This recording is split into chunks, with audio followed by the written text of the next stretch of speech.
आप लोगों को आज मैं सॉलिड ज्योमेट्री का ही ये दूसरा एपिसोड बता रहा हूँ। इसमें ये प्रश्न लिखा हुआ है कि एक पानी का टैंक की विमाएँ 3 मीटर, 2 मीटर तथा 1 मीटर है, जिसे आधी ऊंचाई तक पानी भरा जाता है। टैंक में पानी का आयतन ज्ञात कीजिए। तो ये आप लोगों का जो भी टैंक है, जैसे देखिए पहला मैं हल कर रहा हूँ, प्रश्न नंबर पहला हल। ये देखिए ये टैंक है।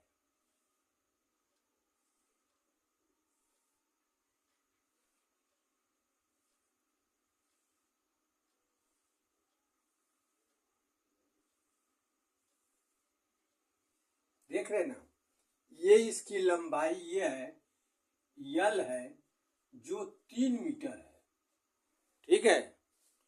और जो यह चौड़ाई है, जिसको हम बी कहते हैं, यह 2 मीटर है।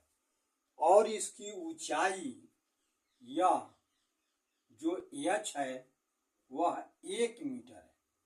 समझ आ रहा है ना। और इसमें आधा पानी भरा है। जैसे यहां से देखिए ये आधा पानी इस तरीके से ये भरा हुआ है, ठीक है। ये आधा पानी भरा है।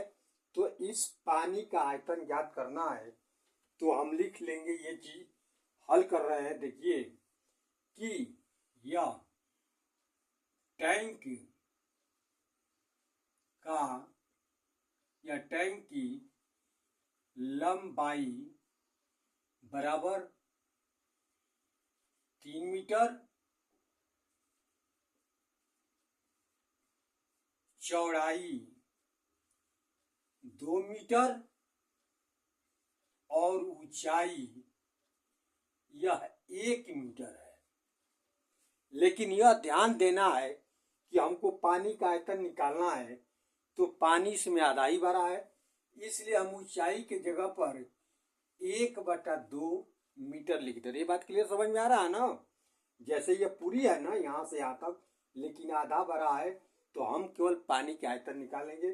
इसलिए उसको हम इतना के बजाय हम क्या लिख रहे हैं, 1/2 लिख रहे हैं यहाँ पर। अर्थात यहाँ पर हम क्या लिख देंगे, 1/2 मीटर।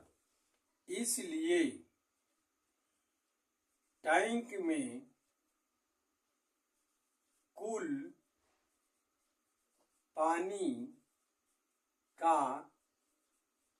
आयतन बराबर लंबाई गुणे चौड़ाई गुणे ऊंचाई। ये मालूम है ना आप लोगों को ना। तो देखिए अब इसमें मान रखिए, लंबाई की जगह पर यह 3 है, और ये चौड़ाई की जगह पर 2 है, और ऊंचाई की जगह पर 1/2 है। अर्थात 2 से 2 कट गया। कितना आया, 3। ये 3 क्या है, ये घन मीटर, या इसी को हम 3 ऐसे लिखेंगे, अर्थात पढ़ेंगे इसको 3 घन मीटर।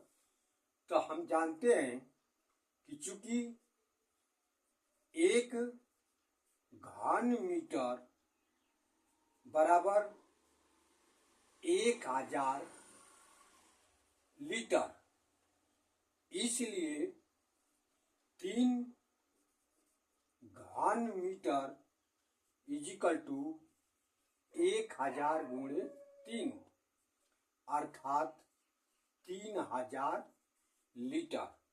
यही है आप लोगों का आंसर। तो इसमें पानी का पूरे आयतन कितना हो गया, 3000 लीटर हुआ।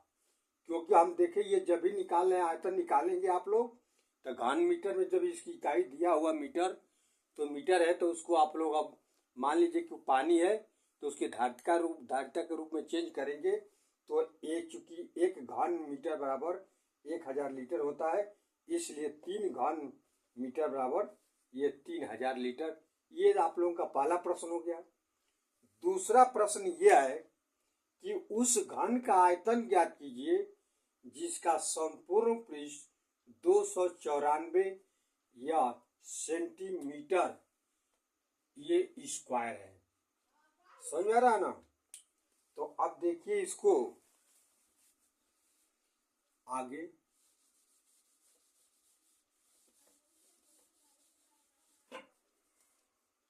दूसरा प्रश्न, जैसे देखिए ये घन है, घन में सब बराबर होता है, लंबाई और चौड़ाई और ऊंचाई सब आपस में बराबर होता है, अर्थात ये ए और ये है। समझ आ रहा है ना? इसको हम घन कहेंगे। तो हम जानते हैं कि यह हल में घन की भुजा बराबर यह है ए सेंटीमीटर। तो हम मान लिया कि यह लिख देंगे, माना कि घन की भुजा ए सेंटीमीटर है, इसलिए घन का संपूर्ण पृष्ठ बराबर 6a² होता है ना। तो अब देखिए संपूर्ण पृष्ठ इसमें दिया हुआ है, तो संपूर्ण पृष्ठ के जगह पर हम 294 लिखेंगे। यह कितने के बराबर है? 6a² के बराबर है, अर्थात 6a² =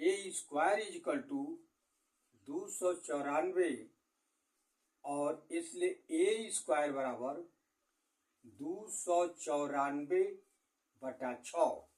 कटाएंगे तो 6 चौके के 24 और बचा 5 और ये 4 54 हुआ, तो 6 9 54, अर्थात a² = 49।